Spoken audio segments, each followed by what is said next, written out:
circumventing the Fourth Amendment by purchasing location data, internet browsing data, and other sensitive information. The so-called data broker loophole is a severe threat to the right to privacy in the United States. Freedom surrendered is rarely reclaimed, but we must defend our Fourth Amendment.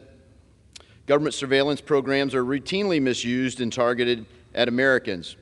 The FBI, in fact, admits it conducted 278,000 improper searches of American citizens in 2020 alone. If the government can buy its way around the Fourth Amendment, there will be few meaningful limits on government surveillance. We need to pass this amendment. It at least stops the Department of Defense from doing that inside the United States of America. I reserve. Gentleman reserves. For what purpose does the gentleman from Washington seek recognition? Oh, I'm sorry. For what purpose does the gentleman from Alabama seek recognition? People get us confused all the time. That's okay. I ask unanimous consent to claim time in opposition to the amendment, though I'm not opposed to the amendment. Without objection. Thank you, Mr. Chairman. And I thank the gentleman for offering the amendment. Ubiquitous commercial data collection and bulk data sales represent a privacy concern for all Americans. Companies and governments alike have access to once unimaginable amounts of user data through commercial channels. This development and the Fourth Amendment questions that come with it deserve full consideration. I look forward to working with the gentleman on this amendment to ensure that these issues are addressed in a manner that does not unduly burden the Department of Defense relative to the rest of the federal government while ensuring its operational needs are met. I think Congress will spend a substantial amount of time on the privacy concerns addressed by this amendment in the coming months, and I welcome that discussion. Thank you, Mr. Chairman. I yield back. Gentleman from Ohio is recognized. I appreciate the support of my colleagues to get this amendment to this point, and frankly, the commitment to the work ahead. It's important. It's important for our national security. But the whole premise of the Department of Defense is to support and defend the Constitution of the United States. So the way we go about it has to preserve the way of life that our Constitution establishes, that the Bill of Rights guarantees that our protections will exist, and we have a lot of work to do to restore the protections of our Fourth Amendment. This amendment is an important first step, and I ask all of our colleagues to unite and make it a fully bipartisan level of support. And I yield back. The questions on the amendment offered by the gentleman from Ohio. Those in favor say aye. Aye. Those opposed say no. In the opinion of the chair, the ayes have it. The amendment is agreed to.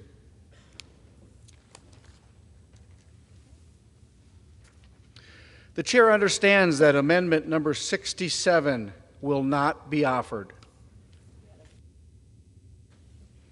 The chair understands that amendment number 68 will not be offered. The chair understands that amendment number 69 will not be offered.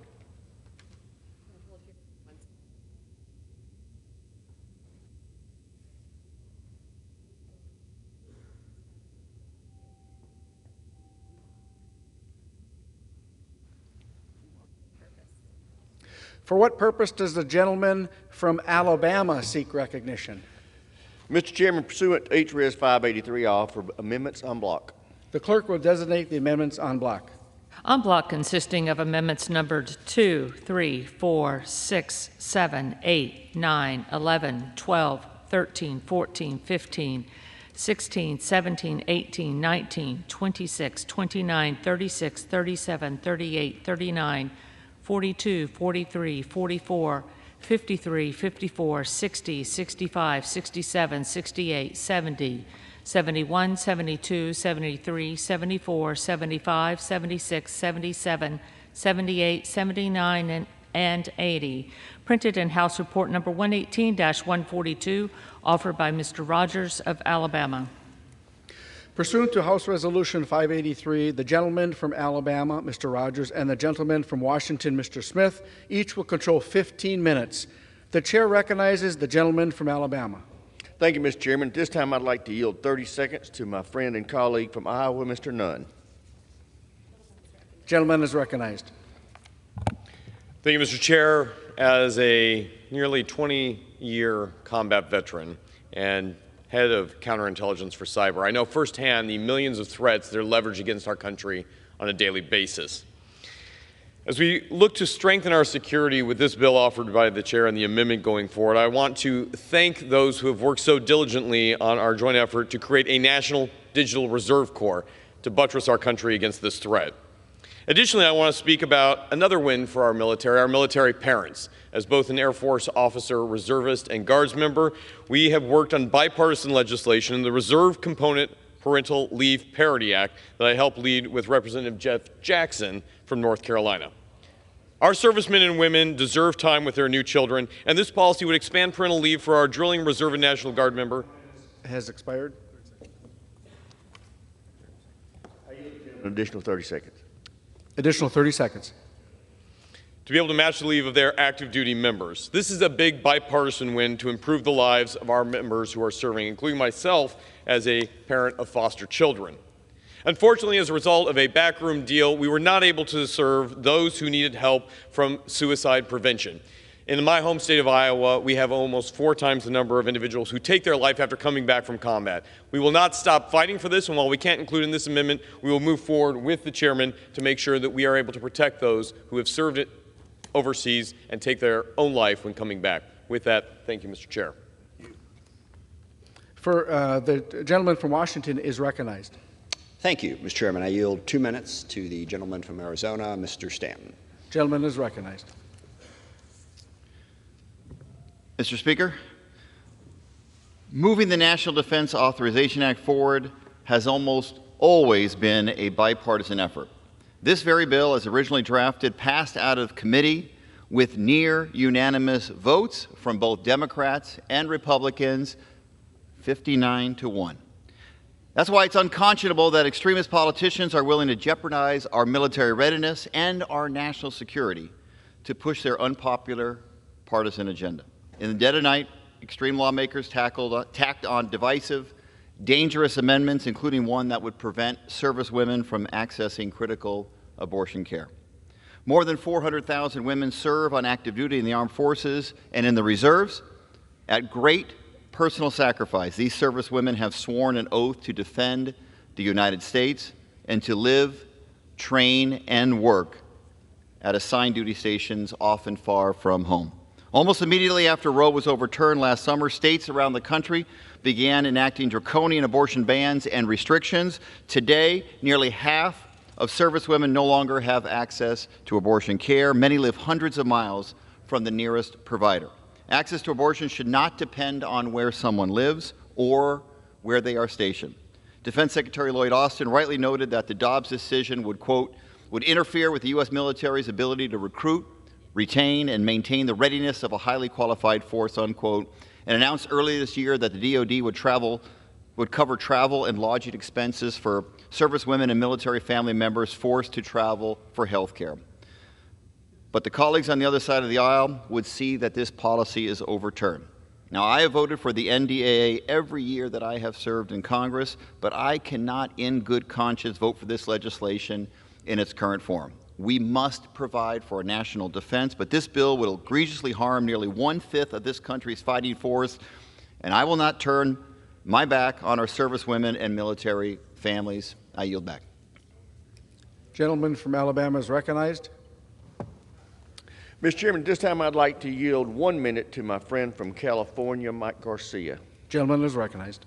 Thank you, Mr. Speaker, and thank you, Mr. Chairman, for this historic NDAA. I rise in support of the strong NDAA. It prioritizes the true mission of our U.S. military, and that's to deter and to win wars. That's it. It's pretty simple. And more specifically, it prioritizes America's greatest national security asset, our brave men and women in uniform who serve on a daily basis. And I want to thank Chairman Rogers for his support of my amendment within this en bloc that will secure the highest pay raise in history for nearly 1 million of our junior enlisted troops, paid for by the appropriations bill. This takes a starting salary for an E1 in the military from about $22,000 a year to $31,200 a year. It gets them above the poverty line, off of food stamps. And these brave men and women are willing to make the ultimate sacrifice in defense of our freedom, and it's unacceptable that they were making less than fast food workers. I couldn't be more proud of this historic victory, And I couldn't be more eager, Mr. Speaker, to continue fighting for those who fight so hard to give us our security blanket. I yield back. Gentleman from Washington is recognized. I reserve. Gentleman reserves. Gentleman from Alabama is recognized. Thank you, Mr. Chairman. This time I'd like to yield 1 minute to an outstanding freshman member, Mr. Van Orden from Wisconsin. Thank you, Gentleman Mr. is Chairman. recognized. Thank you, Mr. Chairman. Thank you, Mr. Speaker. Today I rise in opposition of Amendment 875 of the en bloc. I have tremendous respect for Chairmans Green and Rogers, and I also view the Chinese Communist Party as a threat to world peace. With that said, I believe the unintended consequences of this amendment will have a greater negative financial impact on our junior enlisted servicemen who shop at our base exchanges than on the Chinese Communist Party. Our junior enlisted currently struggle financially, and the implementation of this amendment will unintentionally raise the cost of everyday goods and further exacerbate this strain. For this reason alone, I urge my colleagues to oppose this amendment. And with that, I yield back. Thank you, Mr. Chairman. Yes, sir. Gentleman from Washington is recognized. I continue to reserve. Gentleman reserves. Gentleman from Alabama is recognized. Thank you, Mr. Chairman. This time I'd like to yield 1 minute to my friend from Texas, Mr. Jackson. Gentleman from Texas is recognized. Thank you, Mr. Chairman. Mr. Speaker, I'd just like to start by saying, despite the objections of many of the other, folks on the other side of the aisle regarding this National Defense Authorization Act, which I consider to be an outstanding bill that I'm aggressively and enthusiastically supporting, despite the objections on the other side of the aisle, most of the controversial amendments in this amendment do nothing but return us to the initial and the long-time combat readiness attitude that the military has always had, and focusing all of our efforts on that particular goal. But I want to rise also in support of the en bloc, and this en bloc includes an amendment of mine which will prohibit cadets or midshipmen from being punished for not receiving the COVID vaccine. An adverse action documented in a member's service record can have a devastating impact, potentially ending a rising military career before it even has an opportunity to begin. Last year, here on the floor of the House, Ranking Member Smith told us that another vaccine mandate could be implemented in the future if the Biden administration decided to do so. I refuse to sit on the sidelines and let the Biden administration's politically motivated efforts to appease the radical left cost young men and women their futures. And with that, I strongly urge support of the overall NDAA, and I yield back. Gentleman from Washington is recognized. I continue to reserve. Thank you. Gentleman reserves. Gentleman from Alabama. Thank you, Mr. Chairman. This time I'd like to yield 1 minute to my friend from New York, Mr. Molinaro. Gentleman from New York is recognized. Thank you, Mr. Chairman. And Mr. Speaker, I rise both in appreciation and support of my amendment, including the en bloc, which will require a study to identify potential vulnerabilities in U.S. military systems and infrastructure that could be exploited by adversarial AI applications used by China, Russia, and other adversaries. I also want to thank the Chairman for his leadership and this House for supporting a number of amendments that were included and adopted yesterday.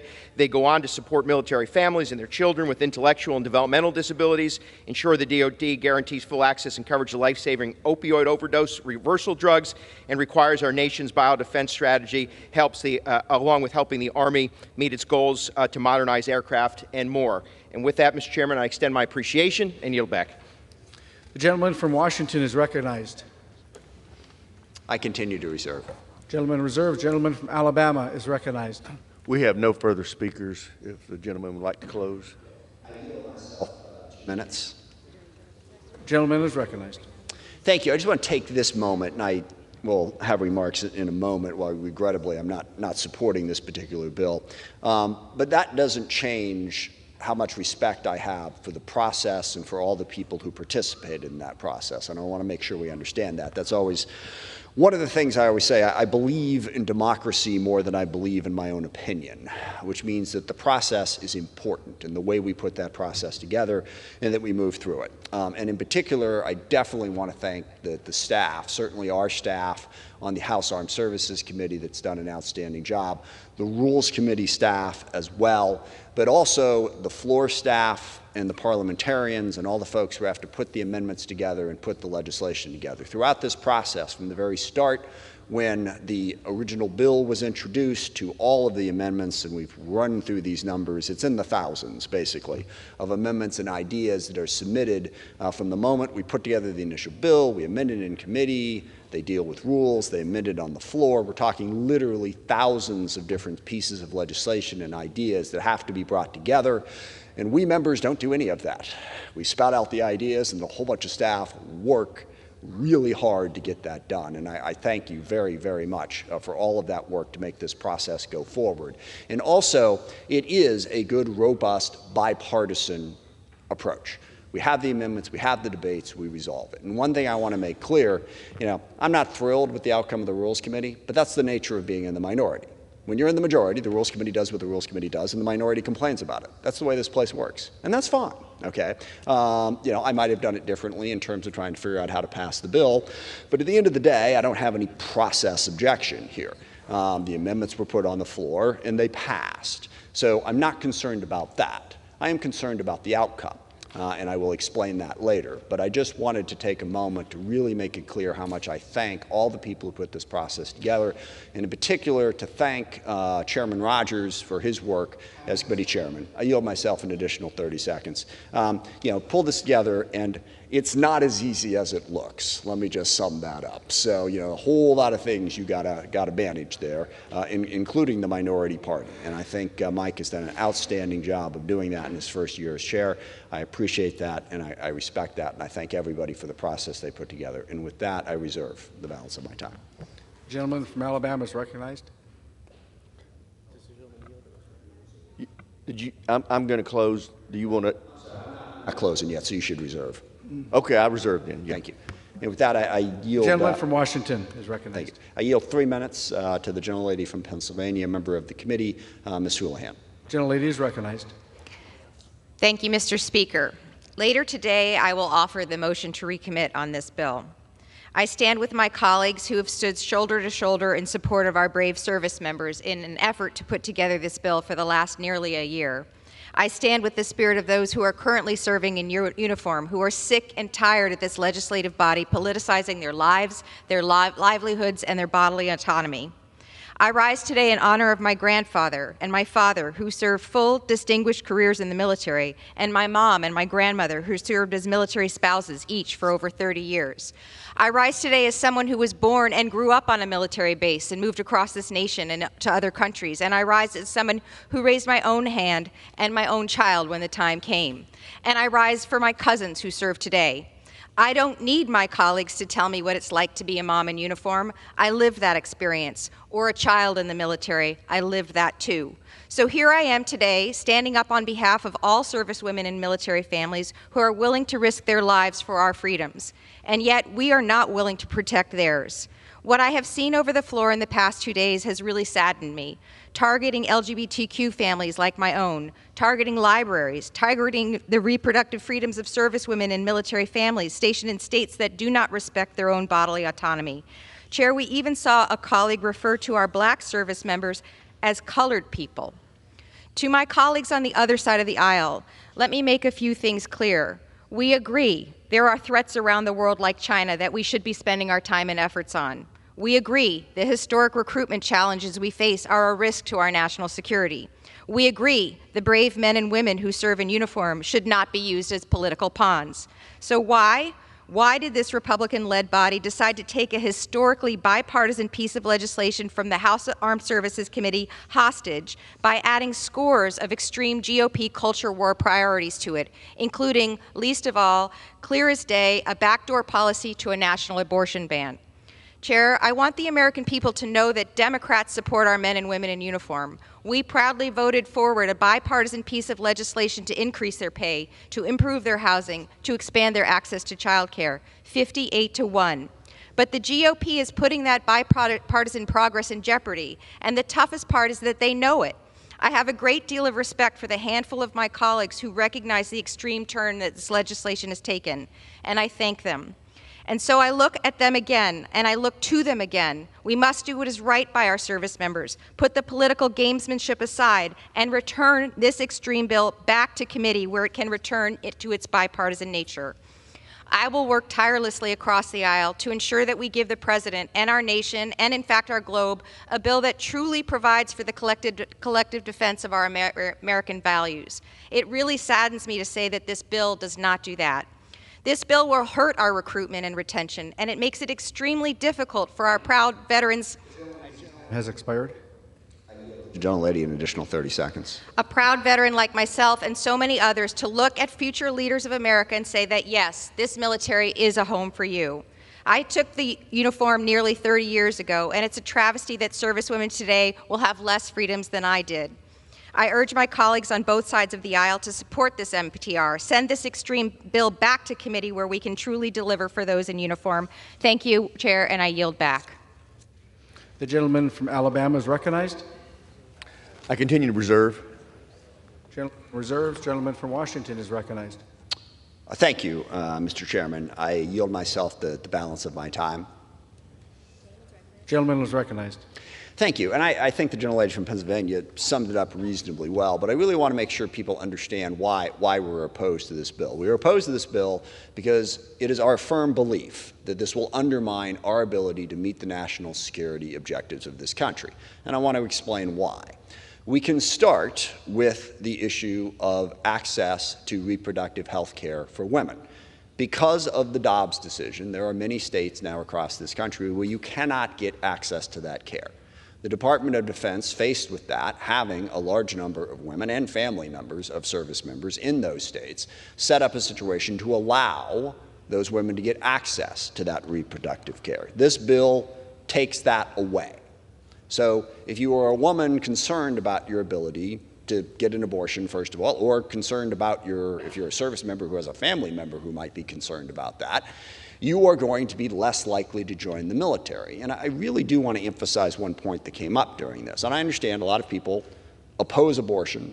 They want to ban it outright, and that's why they feel this way. But do understand the negative impact that that will have on a lot of women's willingness to join the military. And it goes beyond abortion, as we have sadly seen. And the worst case of this is a woman who miscarriages midway through her pregnancy cannot get treated for that. There was one particular case that was cited during the debate of a woman who wound up in the emergency room fighting for her life because of an infection because she could not get that care. So if you are a woman, or if you are a man who is considering, well, what about my spouse? What about my children? You will be less likely to join the military knowing that you have that challenge. So we are going to have fewer qualified people willing to join the military because of what was passed. That will not make our military stronger. We have also now said, the debate seems to imply, that trans people don't exist. So they are not welcome in the military either. Now, I am not a doctor and therefore don't want to presume what treatment someone should have who is in a transgender situation. But what this bill says is, nope, we're not even going to consider it. So again, if you are a trans person, you're going to be less likely to join the military. Or if you're just someone who thinks, well, what if I have a child who's a trans person? The military is not going to accept them. So now you can take trans people off the table. They're not going to join the military either. And then we have the most difficult aspect of this, and that is the diversity, equity, and inclusion piece. And this is a very widely misunderstood thing, and I tried to explain it throughout the debate. We, believe it or not, have a history of discrimination in this country. We have a history of bigotry. You can go through slavery and Jim Crow and the Ku Klux Klan and a whole bunch of different things. We also have a history of incredible discrimination against women. I've cited this before, but as it came out during debate, women who join the military, I think, have a very strong understanding. They're going to have to work twice as hard, basically, to get the same opportunities that a man gets in the military. That's sort of understood. And because of that historical discrimination, you also have to wonder, if you are a person of color, if you're going to get a fair shake in the military. Now, I will admit, there are a lot of people that even faced with those odds, even knowing that they're going to have to work twice as hard and face that discrimination, they will join. But some will not. So again, there's another group of people that we've now taken off the table. I want to take a special moment to recognize on that last point of the willingness of people to join the military, even if they're facing discrimination. Where I live in the Seattle Bellevue area, we have a lot of Nisei veterans and family of Nisei veterans. And it's a particularly compelling story. These are Japanese Americans who fought and died, in many cases, for our country during World War II, while their family members were unfairly incarcerated back home. So I know that there are people who will step up and take on that challenge anyway, but there will be fewer of them. So basically, you've got this huge group of people now that are going to be less likely to join the military because of what this bill does. And now I will, I think, slightly paraphrase a line from A Few Good Men. Basically, all this bill does is weakens our country. It weakens our ability to respect all of the people who should be allowed to serve, not just to serve, but to serve with an equal chance at advancement. Whether you're talking about women, whether you're talking about trans people, whether you're talking about people of color, this bill says that we're going to make it more difficult for you to get a fair shake in the military. And I do understand the DEI argument. But let me just say two things about that as I bring this to a close. First of all, there were a lot of very disturbing arguments made. I think the base renaming commission argument, even though technically it really didn't matter, was the most disturbing at all. As we once again heard all these speeches about how, we need to honor our history and honor our heritage. The exact same arguments that were made over 100 years ago when this country went through a very concerted effort to make sure that we could establish white supremacy as the law of the land. The very same arguments that erected these monuments and named these bases and gave us the Ku Klux Klan and Jim Crow were made on the floor of this House. Now, it's shocking that those arguments were made. It is appalling that those arguments carried the day and actually won on all of these amendments and found themselves inserted in the bill. So all of that is very concerning. I do understand that there is a different set of arguments, and a very respectable set of arguments that says that the way we are attempting to address the historical discrimination in this country is problematic. And that is primarily critical race theory. And there are certainly some in this country who have a view of this, that our country is nothing but racist. And that basically, and we've heard, I think Mike Waltz actually read this out in committee, and it's very accurate. There are some who believe that all white people are racists, that if you're a white person, you are by definition an oppressor, and you need to think about that. I've seen that. I've witnessed that. It's wrong, okay? In my opinion, it is not the correct way to approach that. So how should we handle that? Well, the way we have chosen to handle that is to get rid of diversity, equity, and inclusion completely and totally. And that's the problem. If you wanted to say, we're not going to do that part of it, fine, but that's not what we did. And to the argument of, well, gee, all that does is that makes it fair. We shouldn't consider race. We shouldn't consider any of these things in determining excellence. The problem is, for 400 years, we did. And now, at the end of that, after all of the advantages that one particular group of people got, we're going to say it's going to be heard. I apologize. I urge opposition to this bill, though I do thank the people for the process that was put in place. Thank you. Gentleman from Alabama is recognized. Thank you, Mr. Chairman. I yield myself such time as I may consume. Gentleman is recognized. Mr. Chair, I want to thank our bipartisan HASS staff for their tremendous work. As I talked about yesterday, our committee staff has worked for months, long hours, in a very bipartisan fashion to get us where we are today. I also want to thank everyone from the Office of Legislative Counsel, the Congressional Budget Office, the Parliamentarian's Office, the clerk, the floor staff, the Rules Committee, and leadership on both sides of the aisle. I especially want to thank my friend, Ranking Member Smith, for his hard work and assistance. As a longtime former chairman of this committee, he gets the ebbs and flows of this process and has been a very helpful partner in helping me lead this committee. Mr. Chairman, this is a good bill. I'm going to address this to my conference. There is absolutely no reason why any Republican should vote against this bill. It will enhance the congressional oversight of the DOD, it will improve the quality of life for our service members and their families, and it will help build the ready, capable, and lethal fighting force we need to deter the Chinese Communist Party and other adversaries. I urge all members to support the bill. I yield back the balance of my time. The gentleman yields back. The question is on the amendments en bloc offered by the gentleman from Alabama. Those in favor say aye. Those opposed say no.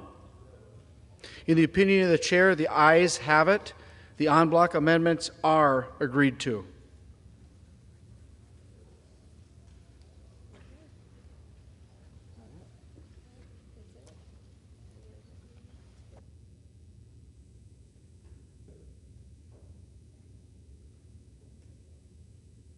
Pursuant to Clause 6 of Rule 18, proceedings will now resume on those amendments printed in House Report 118-142, on which further proceedings were postponed in the following order. Amendment number 63 by Mr. Banks of Indiana. Amendment number 64 by Mr. Roy of Texas. The chair will reduce to 2 minutes from the time for any electronic vote after the first vote in this series. The unfinished business is the request for recorded vote on amendment number 63, printed in House Report 118-142 by the gentleman from Indiana, Mr. Banks, on which further proceedings were postponed and on which the ayes prevailed by voice vote. The clerk will designate the amendment. Amendment number 63, printed in House Report number 118-142, offered by Mr. Banks of Indiana. A recorded vote has been requested. Those in support of the request for a recorded vote will rise and be counted. A sufficient number have risen. A recorded vote is ordered. Members will record their votes by electronic device. This will be a 15-minute vote.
Members, you have 1 minute.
members voted?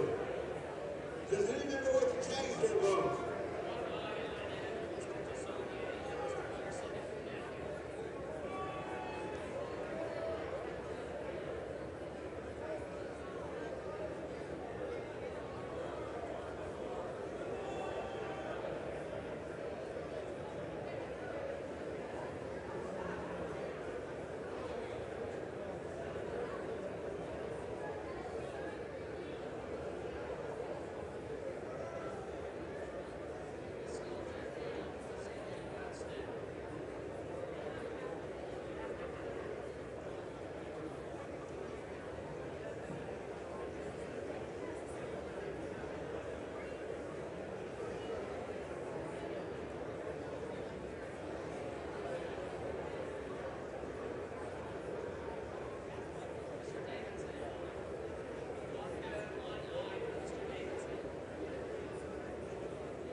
On this vote, the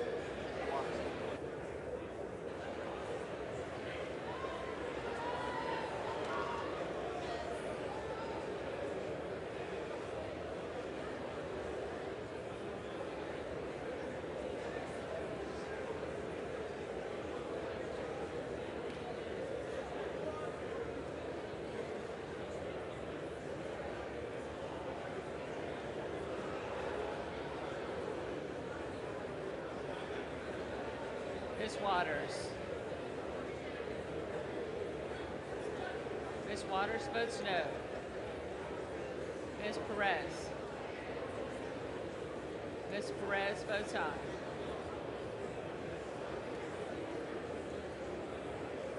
Mr. Huffman. Mr. Huffman votes no.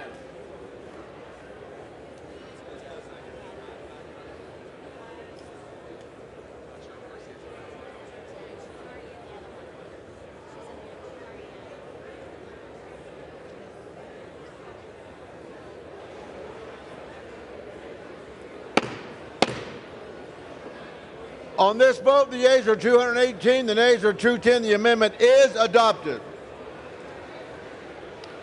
The unfinished business is a request for recorded vote on amendment number 64, printed in House Report 118-142 by the gentleman from Texas, Mr. Roy, on which further proceedings were postponed, on which the ayes prevailed by voice vote. The clerk will redesignate the amendment. Amendment number 64, printed in House Report number 118-142, offered by Mr. Roy of Texas.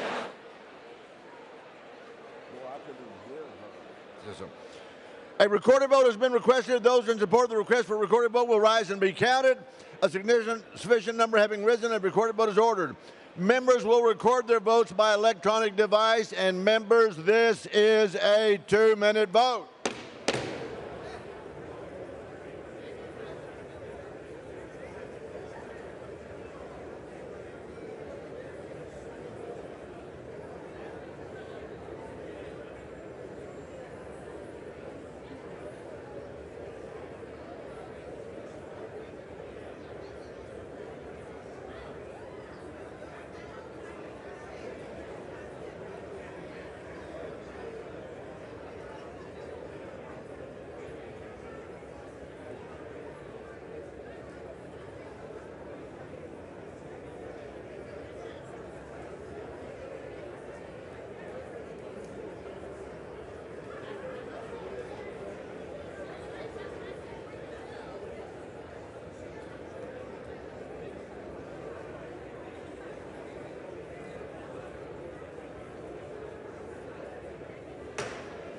Members, you now have 1 minute.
This vote, the yeas are 217, the nays are 216. The amendment is adopted. There being no further amendments under the rule, the committee rises. Much like yesterday, you're going to take this and report from down there. Thank you, sir. First thing, you're going to just point down to Mr. Curtis and say, Mr. Chairman. Mr. Chairman. Mr. Chairman. The committee of the whole House on the State of the Union has had under consideration H.R. 2670 and proceeded to House Resolution 583. I report that the bill as amended by House Resolution 582 and by the House on July 13, 2013, with Sunday, its further amendment adopted in the committee of the whole.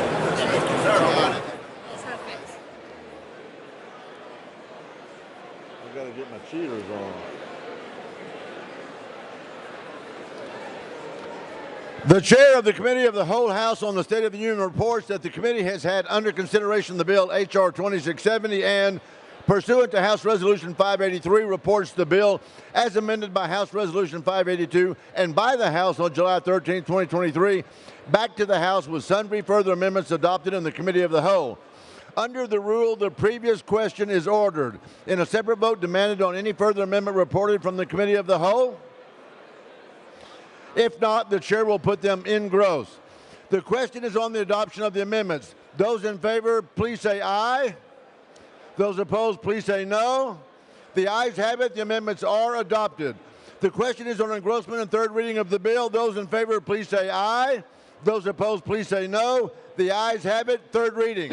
A bill to authorize appropriations for fiscal year 2024 for military activities of the Department of Defense and for military construction, and for defense activities of the Department of Energy, to prescribe military personnel strengths for such fiscal year and for other purposes.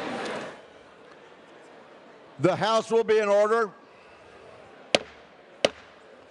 The House will be in order. Members, take your conversations off the floor.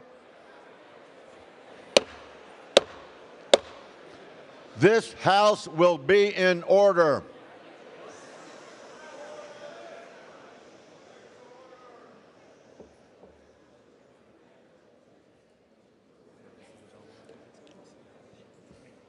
I don't even see him. For what purpose does the gentlelady from Pennsylvania seek its recognition? Mr. Speaker, I have a motion to recommit at the desk. The clerk will report the motion. Ms. Houlihan of Pennsylvania moves to recommit the bill H.R. 2670 to the Committee on Armed Services. Pursuant to Clause 2B of Rule 19, the previous question is ordered on the motion to recommit. The question is on the motion to recommit. Those in favor, please say aye. Those opposed, please say no. In the opinion of the chair, the ayes have it. For the yeas and nays. Yeas and nays. For what purpose does the gentleman from Alabama seek recognition? I ask for the yeas and nays. The yeas and nays are requested. Those favoring a vote by the yeas and nays will rise. A sufficient number having risen, the yeas and nays are ordered. Members will record their votes by electronic device. Members, this is a 5-minute vote. Pursuant to Clause 9 of Rule 20, this is a 5-minute vote on the motion to recommit, and will be followed by 5-minute votes on passage of the bill if ordered. We're not on. And agreeing to the Speaker's approval of the journal if ordered. This is a 5-minute vote.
On this vote, the yeas are 210, the nays are 217. The motion is not adopted. The question is on passage of the bill. Those in favor, please say aye. Those opposed, please say no. In the opinion of the chair, the ayes have it. The gentleman from Alabama, nays. The yeas and nays are requested. Those favoring a vote by the yeas and nays will rise. A sufficient number having risen, the yeas and nays are ordered. Members will record their vote by electronic device. This is a 5-minute vote.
Members, you have 2 minutes.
Have all members voted? Does anyone want to change their vote?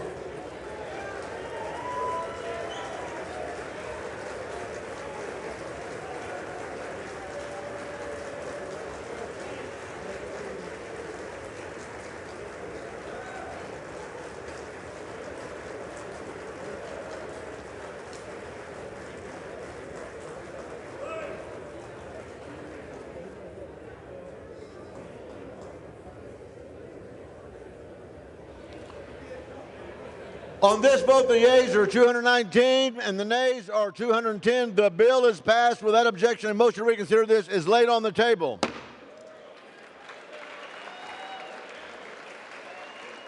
Pursuant to Clause 8 of Rule 20, the unfinished business is the question on agreeing to the Speaker's approval of the journal, which the Chair will put de novo. The question is on agreeing to the Speaker's approval of the journal. Those in favor say aye. Those opposed say no. In the opinion of the Chair, the ayes have it, and the journal stands approved. Thank you.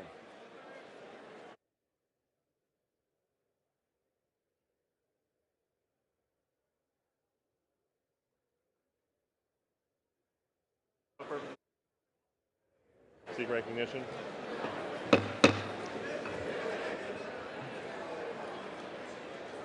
you want to quiet everyone down? For what purpose does the gentleman from Alabama seek recognition? Mr. Speaker, I ask unanimous consent the clerk be authorized to make technical corrections in the engrossment of H.R. 2670, including corrections in spelling, punctuation, section and title numbering, gross referencing, conforming amendments to the table of contents, and short titles, and the insertion of appropriate headings. Thank you. Am I done? Come on, Dawson. No, I'm saying we don't need that. Thank y'all. So,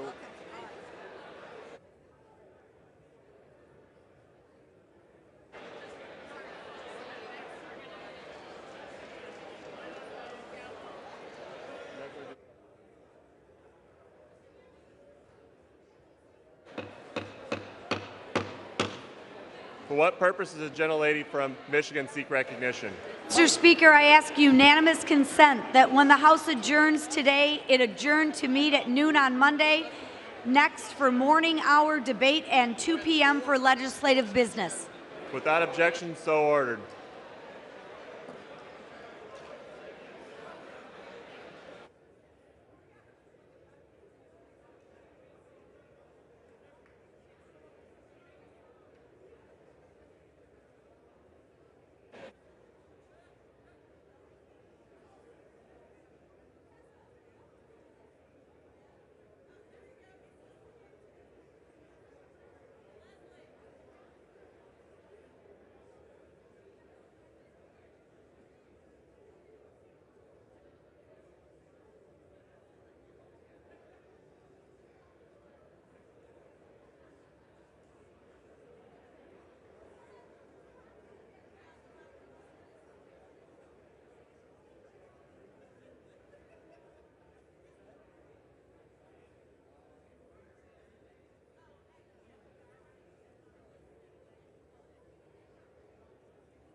House will be in order.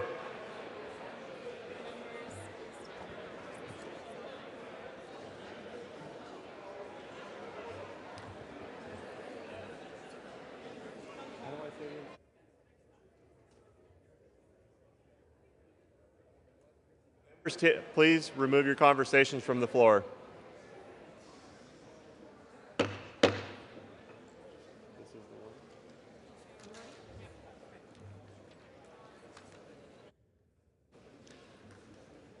The chair will now entertain requests for 1-minute speeches.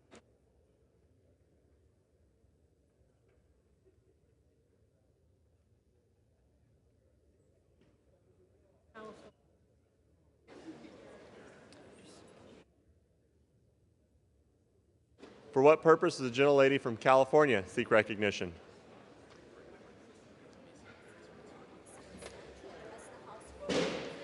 Without objection, the gentlelady is recognized for 1 minute. Mr. Speaker, I rise to celebrate today's passage of the fiscal year 2024 National Defense Authorization Act. In addition to making critical investments in our military, this legislation takes significant steps to protect the United States from CCP spying. For 16 years, CCP-owned logistics platform called Logink has tracked our commercial and military ships. This NDAA deters CCP aggression by enacting my plan to ban the DoD's use of Logink and working with our partners to ban it too. The CCP is spying on American citizens across every industry, field, and institution. Congress must act to shore up vulnerabilities to the CCP, especially when it comes to our military and commercial supply chains. This NDAA does just that. That is why I was proud to support it, and that is why I urge all our Senate colleagues to do the same. Thank you, and I yield back. For what purpose does the gentleman from New Jersey seek recognition? Ask unanimous consent to address the House for 1 minute, revise and extend my remarks. The gentleman is recognized for 1 minute.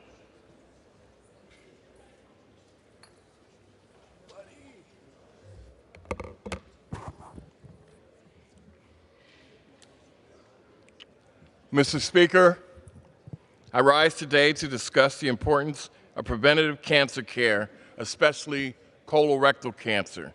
Colorectal cancer is one of the deadliest cancers, but it has one of the highest survival rates if detected and treated early. Too many Americans put off routine screenings and colonoscopies because they worry about coverage. Now, UnitedHealthcare has made this disastrous decision to require patients to get prior authorization before they get colonoscopies. Their new policy comes at a time when colorectal cancer rates are rising nationwide, particularly in young Americans. This policy encourages more Americans not to get screenings and colonoscopies, and it will cause curable cancers issues to become life-threatening ones. I lost my father, Congressman Donald Payne Sr., to colorectal cancer in 2012. I do not want other families to lose their fathers and loved ones from a lack of preventative cancer care. And with that, Mr. Speaker, I yield back. For what purpose does the gentleman from Texas seek recognition? Speaker, I ask for unanimous consent to address the House for 1 minute and to revise and extend my remarks as necessary. Without objection, the gentleman is recognized for 1 minute. Mr. Speaker, Washington has a spending problem. I know it, you know it, and more importantly, the American people know it. Our addiction to unaccountable spending has resulted in our nation accumulating more than $32 trillion in debt, leading to crippling inflation and a financial burden that future generations will struggle to overcome. That is why I have introduced the Principles-Based Balanced Budget Amendment, which will require annual spending and revenue to balance and will affirm the principle of fiscal responsibility through constitutional mandate. If ratified, this constitutional amendment would require Congress to balance the budget within 10 years while still allowing Congress to determine which mechanisms of how to achieve that balance through statute. Under the Constitution, Congress holds both the power of the purse and the responsibility of the purse. Let us fulfill that responsibility with a strict measure of accountability. I urge my colleagues to support this effort to affirm the principles of fiscal responsibility through constitutional mandate. Our financial future in America depends on it. We must act now. Thank you, and I yield back. For what purpose does the gentlewoman from New Jersey seek recognition? Without objection, the gentlewoman is recognized for 1 minute.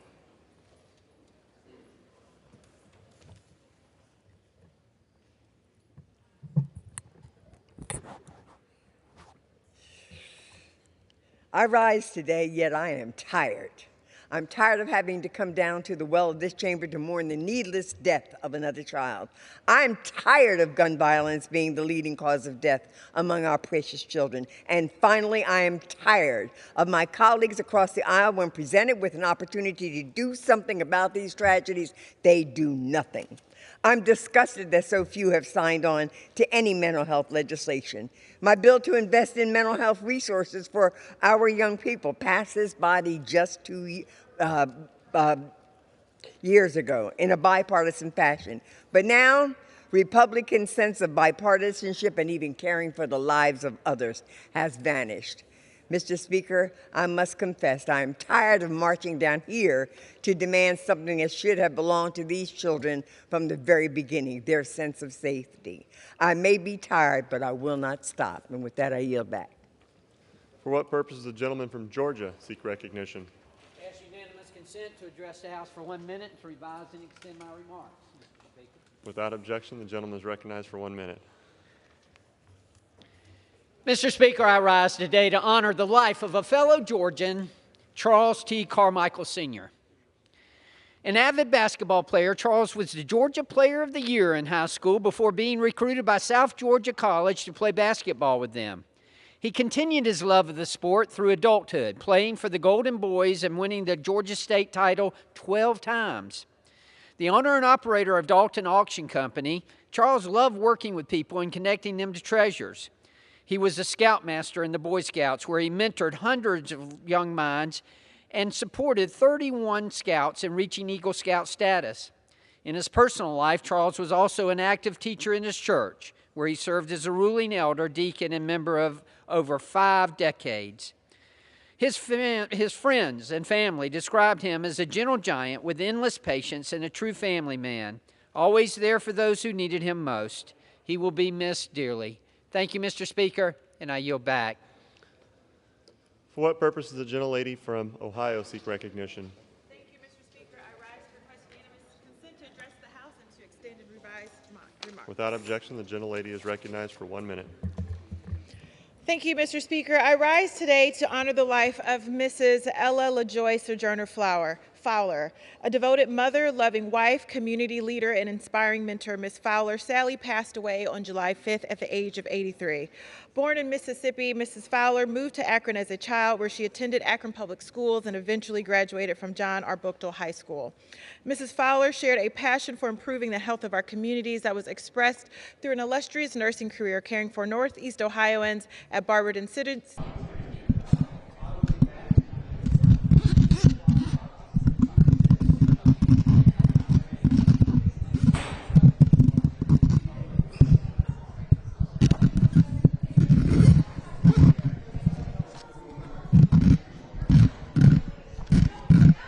Can I steal some of your tape? Oh. Did it change? It's not getting installed. And then there's Rogers. Well, thank you. Of course. Huh? Oh, no. I'm trying to make sure this doesn't, fly away.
1, 2, 3, 4, 5, 1, 2, 3, 4, 5, 1, 2, 3, 4, 5, 6, 7, 8, 9, 10, 11, 12, 13, 14, 15, 16. Good? All right.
I got it right here, Keenan.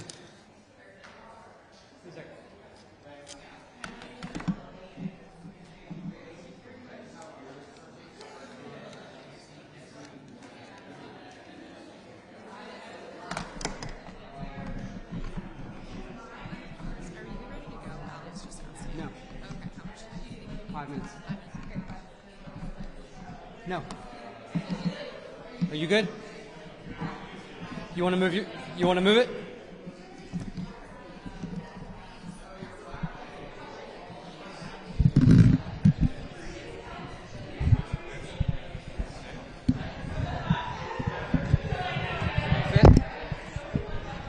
If you want to put yours on there too, it's okay too.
Yep.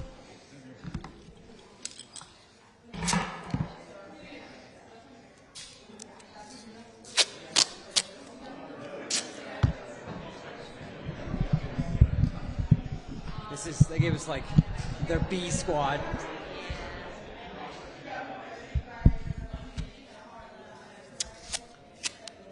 Okay, I'll stand here, give you an audio test. Anything else you need? Okay, great.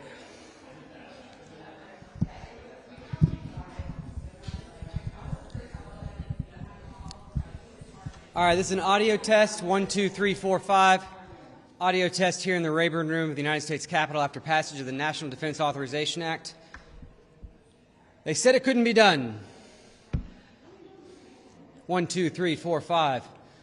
Okay, good. We're 2 minutes out, y'all.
Just right.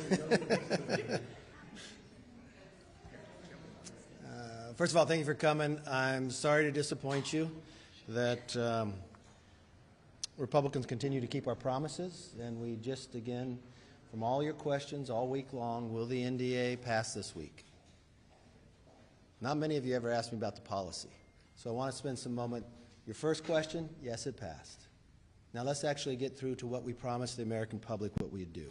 I first want to start thanking Chairman Rogers and all the members of the Armed Services Committee for the work they did. I'm grateful for their leadership on this important issue. House Republicans have made a commitment to America that we would fight for a nation that is safe. Today, we kept that promise by passing the National Defense Authorization Act. Under this bill, men and women in uniform who make sacrifices for our nation every day will receive the biggest pay raise in decades.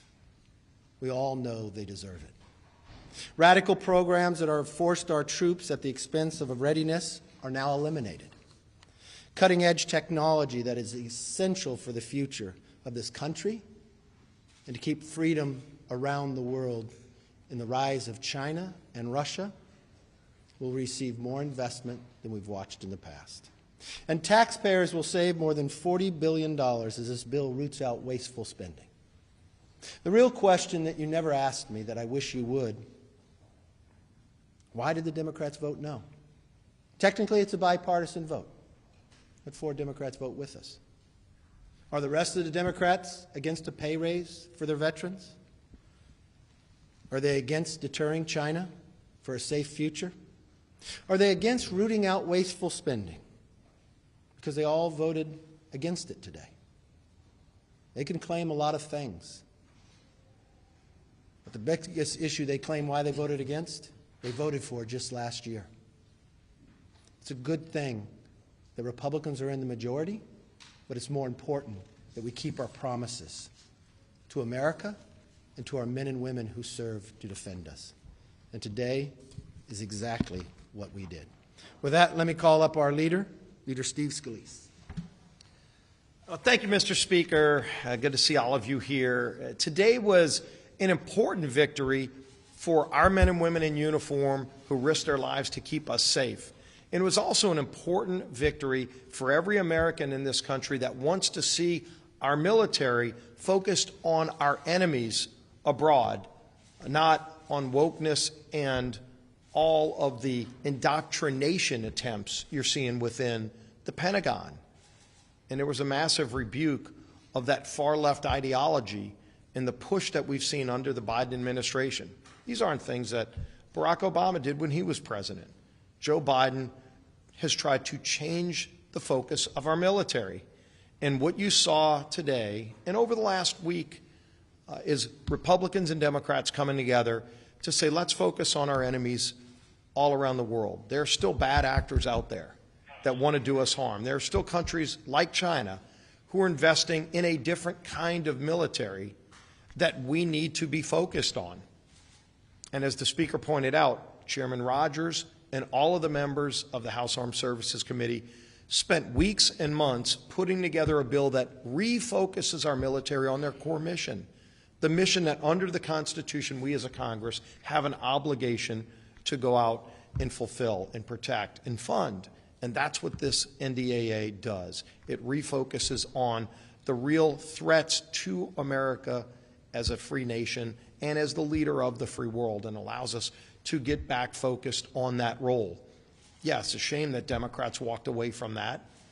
It's a shame that Democrats walked away from a 5% pay raise to our men and women in uniform who deserve it because they wanted to defend a far-left woke indoctrination ideology. That's not the focus of the Department of Defense. I am proud of what our members did coming together in a difficult time to say, let's get that focus back where it needs to be on defending America and protecting our friends around the world and standing up to the bad actors, which there are, and they're getting more and more aggressive. We need to be more and more focused. That's what today's vote produced. And the gentleman who put together that vote coalition is our whip, Mr. Emmer.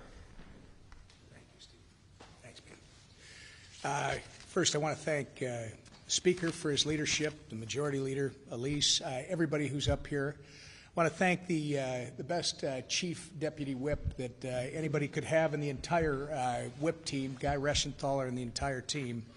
And I want to thank our members. I want to thank our members for remembering why they were sent here. They're sent here to put America first and American safety and security first, and that's exactly what they did today. Everybody said this couldn't happen. Again, as Guy was telling me on the way down here, I guess this was our next first big test. If you think about it, we've had 6 months now of Kevin McCarthy and our House Republican majority, Speaker McCarthy. And if the last 6 months have proven anything, and I hope you're starting to take notice, it's that House Republicans get stuff done. This is the group that has been doing the work. We've beaten the odds time and time again to deliver on our promises to the American people. When the talking heads here in Washington, and I'm not necessarily talking about you folks, but I might be, when the talking heads here in Washington insist that we can't pass things, we have proven them wrong every time, and today is no exception. Today, House Republicans led the way in supporting and strengthening our military by passing the fiscal year 2024 National Defense Authorization Act. The core tenets of this year's NDAA are simple. Modernize and bolster our military, take care of our men and women in uniform, and cut out the woke garbage that the Biden administration has forced on our service members. It's a shame, as you've heard already, that House Democrats couldn't put politics aside for one vote to join us in equipping our military heroes. Unfortunately, today proves once again that championing their partisan left-wing agenda is more important to the House Democrats than continuing the 6-decade tradition of coming together to strengthen our national defense and give service members the largest pay increase they have received in 20 years. But once again, House Republicans made up for where the Democrats have failed, and we will continue bringing along President Biden and the fellow members of his party along with us as we govern for the American people. And with that, our conference chair, Elise Stefanik. Well, thank you to our whip and this entire leadership team. I also want to thank all of the members of the House Republican Conference. Today is a historic day. House Republicans have delivered yet another result on our commitment to America, a nation that is safe. This is particularly important to me in my district. I've been on the Armed Services Committee since I was first elected. I'm a senior member, a former subcommittee chair and ranker, and I have the honor of representing the 10th Mountain Division at Fort Drum, the most deployed division in the U.S. Army since 9/11. This NDAA strengthens our national security. It invests in our men and women in uniform. It invests in our military families. There are a number of provisions that I'm proud to have delivered. Tens of millions of dollars of investment in missile defense that will go at Fort Drum in upstate New York. The Service Member Parents' Bill of Rights that got bipartisan support in committee and is in the final bill. Investment in military housing and military child care, as well as the largest pay raise increase in the last 20 years. I'm so honored to serve with so many newly elected members on the House Armed Services Committee. One of our rising stars, and you're going to hear from two today, is Jen Kiggins, who is a Navy helicopter pilot, a former state senator, and the representative for Virginia Beach. Jen. Thank you so much for being here with us today to celebrate the passage of the NDAA. One reason I ran for Congress was to restore strength for our military. It's so important that we not only fight for our service members and their families every day, but that we give them the resources and the tools they need to get the job done to defend our great nation. And this bill does a couple of things. It maintains the number of ships that the Marine Corps asked for, which was 31. We pushed back against the Biden administration, the number of ships they wanted to cut. We have to maintain that number of ships. We are behind when we look at our adversaries like China and where they are. So it's important to, again, protect our shipbuilding and our ship repair industry and to give these guys the tools that they deserve. Another really important win for us today was that this NDAA focused on quality of life issues for our servicemen and women and, again, and their families. For myself as a nurse practitioner, my focus was mental health for our military service members, and this bill does that. We had many amendments that got into the NDAA that expanded accessibility and availability of mental health care services for our military men and women. That's so important to us. In addition to the millions of dollars for child care and housing, so many of quality of life issues that we've neglected over the past few years that we need to continue to focus on Our military is great. Our military is ready to fight tonight. We are a strong fighting force. We are the best in the world. And I plan to keep it that way with the help of my colleagues and the other members of the Armed Services Committee. So thank you so much for paying attention to this important issue. And it's my honor to introduce a colleague and fellow Navy veteran, Nick LaLota from New York. Thanks, shipmate. I appreciate that. Awesome words. I'm excited. As Americans, we're blessed to live in the greatest nation the world has ever known, and that's in large part because of our men and women who wear our nation's uniform.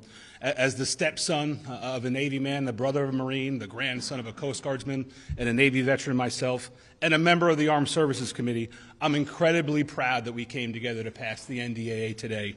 This is a good bill. It's a great bill, in fact, that increases pay, soldier pay, improves housing, education, child care funding, takes on China, cuts back wasteful spending, and ensures our military is the most lethal fighting force the world has ever known. I'm proud of the leadership of the folks behind me, and especially in the Armed Services Committee under Chairman Rogers, bringing us together, talking about, debating several amendments, both in committee and on the floor, that got us to the point that we passed this awesome bill that will fund our military. And I look forward to continuing to work with my colleagues to ensure that we remain the greatest nation the world has ever known. Thanks so much. Back to the Speaker. Thank you very much. With that, let's open up for questions. Yes, sir. Thank you. Very excited you look. Yes. One, how do you reconcile that the Senate product will be different and that it will be difficult, if not impossible, to have the culture war amendments in the conference version, and second, falls down in the Democrat-led Senate's hands? What message is the House sending to the Senate with this bill? Just focus on the military. Stop using taxpayer money to do their own wokeism. A military cannot defend themselves if you train them in woke. We don't want Disneyland to train our military. We want our men and women in the military to have every defense possible, and that's what our bill does. The money focuses directly on their quality of life and, more importantly, on the investment. When you sit and look, and the whole concept of where I came up with the Select Committee on China was walking the graves of Normandy. As I walked those graves, I looked at those names. They're all about the same age. They came from different faiths, from a Star of David to crosses. They all died at the same time.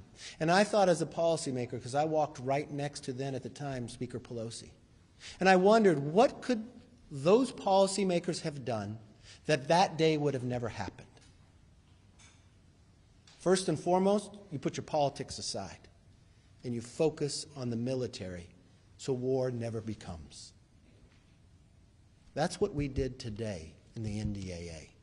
What the Democrats did was put their politics before the men and women who serve. They said no to a pay raise. They said no to an investment. They sent the wrong message to our adversaries around the world. Having a different bill in the Senate, you can ask me that on any bill that comes out of the floor. And you know what? I hope the bills that come out of the House are different than the bills that come out of that Schumer's in charge of. And you know what? We designed our government to be this way, because then we go to conference and we find where we can unite. There was a bipartisan vote on here, but the majority of Democrats decided to vote against giving our military a pay raise. And I think that's wrong. Thank you. Yes. Yes, ma'am. When Republicans talk about how you were able to assemble the votes to pass this, they say that certain commitments were made on AUMF votes. Can you talk us through what that looks like? You know what's interesting? You guys say the same thing every time, okay? So let me just come back. What commitment was made? That's what I'm asking you. Well, how can you bring something up if something didn't create? You know, it's so interesting to me. You guys live in fantasy.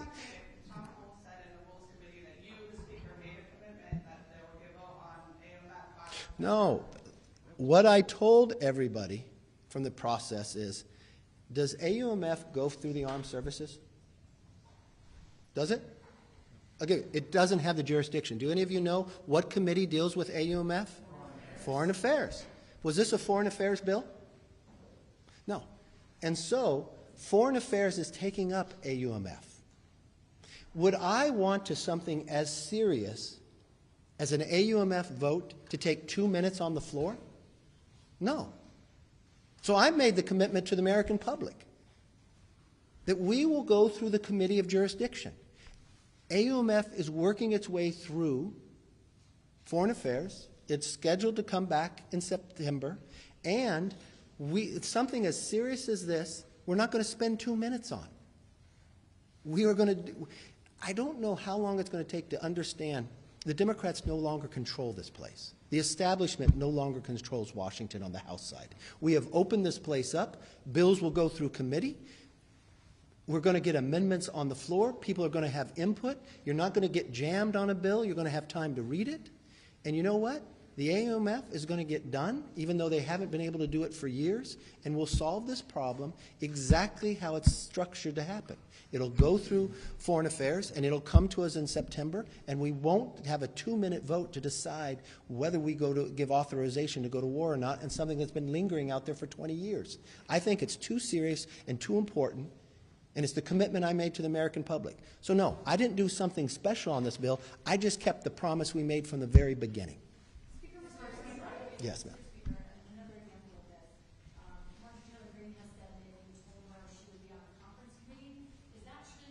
Yes, I asked Marjorie if she would be on the conference committee. Yeah.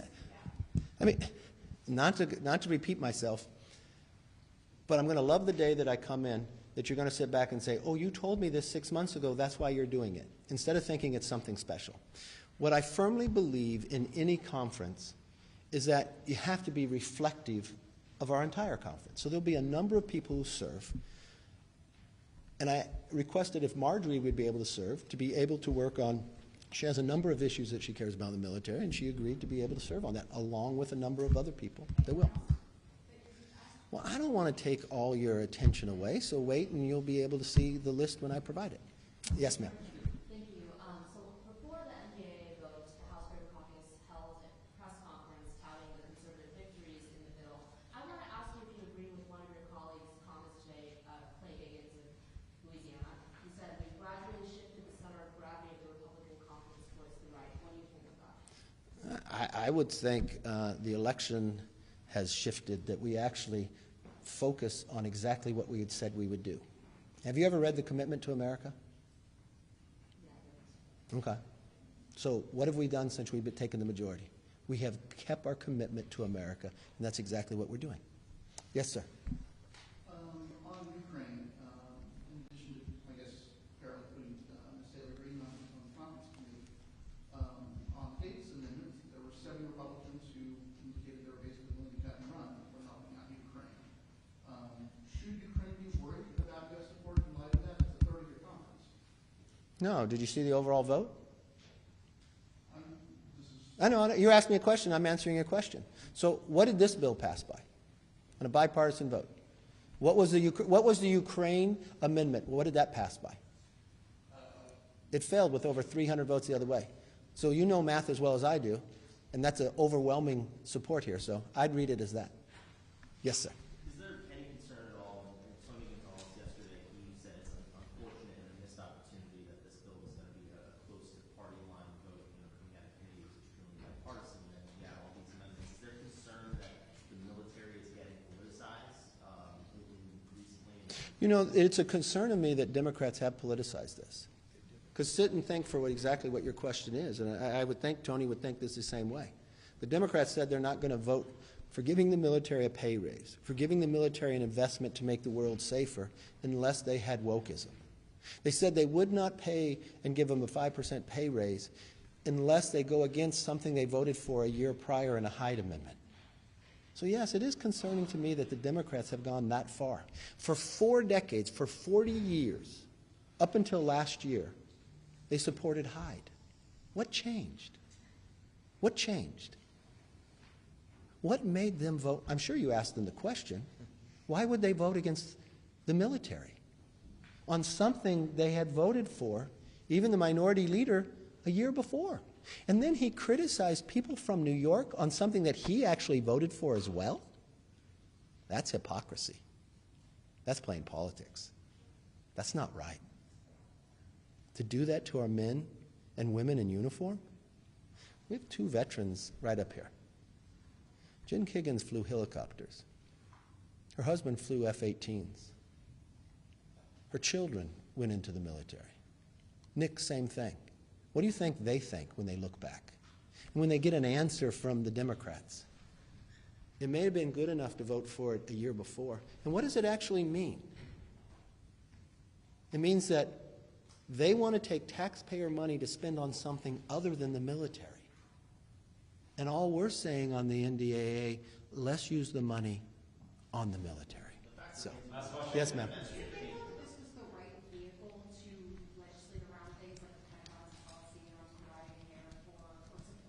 How, can you tell me the jurisdiction of where this would be done then? What do you mean? Well, do you think it doesn't belong in the NDA? If you're talking about how to, well, it's not just me, the parliamentarian does. See, what's very interesting here is, for 40 years we have decided no matter where you sit on this issue, don't use taxpayer money for it. And that's called the Hyde Amendment. It is the military who, a few people in the brass, who are probably taking orders from somebody else in the White House now, to go against the law. All we simply say is reinstate where everybody has stood for 40 years and focus on the military. You're concerned about wokeism. I'm concerned about wokeism too. I think our men and women that I listened to today that are having a hard time to meet our recruiting levels. And when you talk to a number of people, I just read an article, I'm not sure if somebody in this room wrote it, that we have men and women who are veterans from the military who are now not encouraging their children to take the same path based upon what's being trained today. I think we need to change course. So your question earlier, has the Congress changed? Yes, the Congress has changed. We're keeping the commitment we said we would do. We're focusing on the principles that make America stronger and freer and keep us safer so we will never be in war again. Last question, yes. Thank you, Mr. Speaker. Even though it's just a small number, what do you make of your fellow members who did not support this bill, particularly those like Congressman Crane who pushed some of these amendments and ultimately didn't support final passage? And speaking of Congressman Crane, what is your reaction to his remarks yesterday on the floor referring to African Americans as colored? I know he said that he misspoke, but is that acceptable? That's not acceptable. I'll take him at his word that he misspoke. I have never heard him use that before, so you'd have to ask him about that. I hope you have all a great weekend. I look forward to your question on Monday. Will we be able to pass the bill next week as well? So I think we will, and I look forward to you asking me questions about policy too sometime next week. Take care. Great remark. FAA. So read up on the bill. Don't just come ask me the day that it'll pass. You know what? I love how you underestimate us every single week. It gives me something to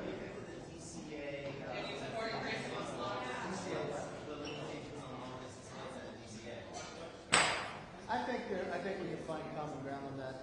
There's an ability. Look, that is a heavy used runway, but only 3 certain times during the day. So you got to focus on when you bring the other ones in. But I think it's a place we can all find common ground. We watch what Buttigieg's not doing a very good job. Even the VP said, get this done. We've got a shortage when it comes where we've got a 43% shortage in there for workers in the flight. We've got to get that situated. And if they're not going to do the job, we will. So I look forward. But I do hope you keep underestimating us. So every time it's a big success and a surprise. Who wrote the headline today that it's another big test of whether I'll survive this week? Who wrote that? Somebody. Thank you. Well, okay, this is my philosophy and belief on the FBI. I was, during break, well, this is about FBI. And what time is it? I got to have a meeting. Okay. Okay, you're lucky. I got time. So the other day, I was down in Orange County for a meeting with a number of members and a number of sheriffs and the FBI. And you may not know this, and we're dealing with this in approach. So we have a problem in America with individuals from Chile, because they're in the visa waiver program, where they're coming in, they're robbing a number of homes. Because we can't do the background check within the others. Well, we have 40 countries that were in the visa waiver program. They have a whole FBI unit that looks at this in California, in the section that's gone on down there and everywhere else. That is really good use of the FBI. This idea that we're going to build a new big Pentagon and put all the FBI mainly in one place, I don't think is a good structure. I think the rank and file of the FBI, the more we put them out across the country to help stop crime and work with those others is positive. It's just like if you think of a school district. Is it better we have a lot of administration and few teachers, or do we have a smaller administration and more teachers? So I don't know moving to Huntsville is the answer. I personally think structure dictates behavior. I'd like to see the structure of a much smaller FBI administration building and more FBI agents out across the country helping us keep the country safer. To me, that's better. And if you think about, in today's dollars, a new Pentagon costs $900 million. They're asking for billions. And I just don't think that's the best use or the best structure. Yeah, you know, we put bipartisan and different committees together on this. Ray didn't do himself any favors, and he hasn't. I've talked to him personally about this as well.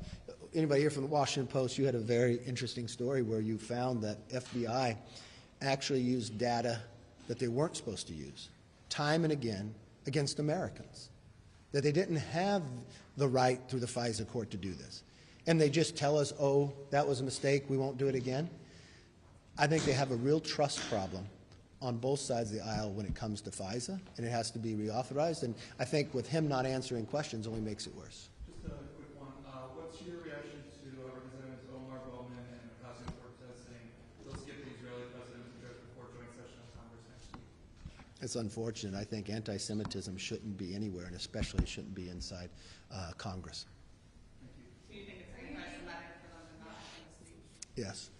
Just back to the NTA. Freedom House had a press conference where they made I didn't get to see the press conference. I'm sorry. Well, they took credit for forcing a bunch of these amendments instead of succeeding. Are they running the House right now? I don't think so, but apparently you do. So. Back to NDAA also. I mean, the Democrats watching the floor debate last night, some of the commentary that we already heard about. Isn't this entire result of agreement that the bill is now one from being bipartisan to what I think was an ode to bigotry? What is your reaction to that? That you loaded up this bill with measures that really are, in other words, an ode to bigotry? So for 40 years they voted for bigotry? No, that's what that was their whole point. So for 40 years they voted for bigotry. Last year they voted for bigotry.